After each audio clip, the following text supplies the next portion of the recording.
Start. Hello दोस्तों, मेरा नाम प्रफुल्ल मिश्रा और आप देख रहे हैं। मैं आज अजीबोगरीब आवाज निकालूंगा, 3 आवाज निकालूंगा और ये सब आवाज आपके काम में आएंगे। तो देख लीजिए, मेरा पहला आवाज चलते हुए कुत्ते की आवाज। ये पहला आवाज हो गया।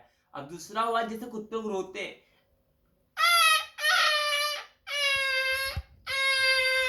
किसी कुत्ते को मारते तो कुत्ता ऐसा होता है।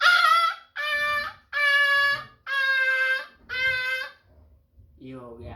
अब छोटो सिंचन देखा होगा तुम लोगों ने, तो सिंचन कैसे बोलता है, मम्मी पापा मारे।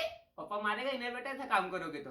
ये 3 प्रकार के आवाज हो गए। ऐसे ही आवाज अच्छे से सुनने के लिए और भी आवाज में निकालना चाहता हूँ। नाना पाटेकर जैसे हो गए, सनी देओल हो गए, ये सब भी आवाज है। पर ये सब की आवाज को भी मैं निकालना नहीं सकता, वीडियो से बड़ा हो जाएगा।